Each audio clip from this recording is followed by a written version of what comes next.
working with Eric Cressy, and I'm curious, like, in what ways are you feeling a difference or seeing the results from some of your new programs, I guess?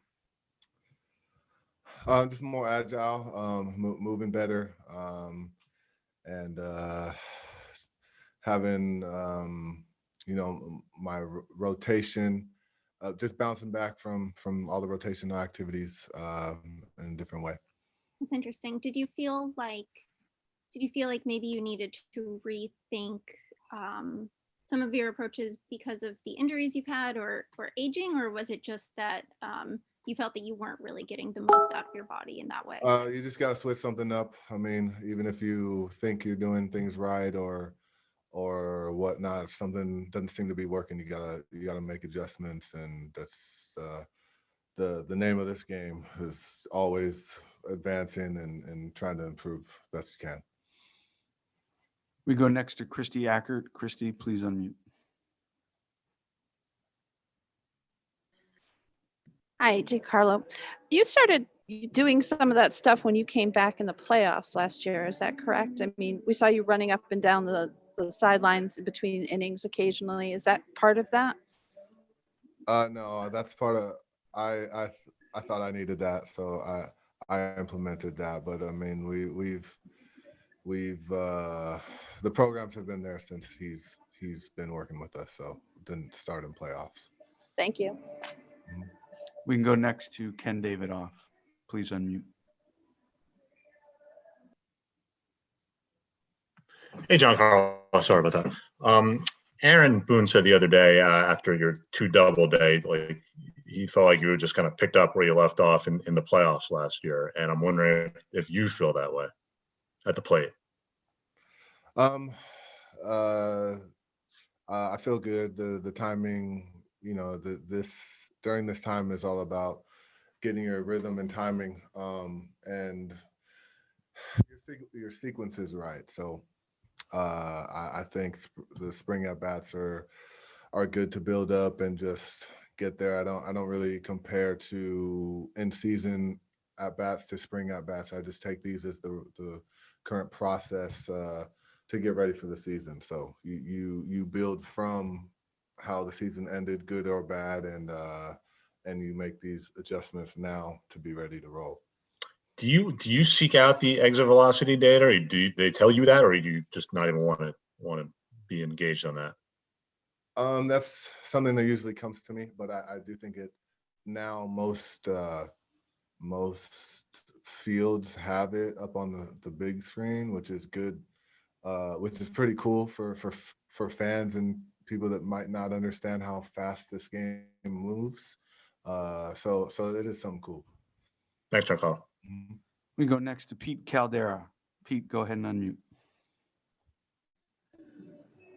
Giancarlo, obviously we're still kind of early in the spring training exhibition schedule, but would you anticipate playing some outfield in an exhibition game anytime soon or before camp breaks up here? Yeah, definitely before camp breaks. We can go next to Dan Martin. Dan, unmute. Giancarlo, just to follow up on that exit velocity, obviously when you hit the ball hard. So what can you gather from that information, or is it just good to know to measure it, or is it because obviously when you hit those 2 doubles the other day, you didn't need exit velo to tell you how hard they were. Yeah. No, it's cool to see. I wouldn't say I can get much gauge out of it, swing wise or any benefit there. I mean, if you hit a ball hard and it finds a hole or the wall or over the fence, it's a good thing. But it's just extra added info that's pretty cool to see, especially since the first half of my career I didn't get to see that. So it's something pretty cool. Is there another question for G? Christy Ackert, back to you. Sorry about that. We're coming up on the 1-year anniversary of when spring training shut down last year and everything, the world kind of stopped in sports. Can you just tell us a little bit about your memory of that and just kind of what it was like for you? Kind of, I'd say the disbelief in everyone's faces. Is this really happening? Can this really happen? I mean, you don't go over protocols of a national emergency. You don't go over what would happen in a situation like this. It's kind of just the far out there scenario. So it's just a lot of firsts and a lot of jaw dropping conversations. Sweeney Murdy, go ahead, please unmute.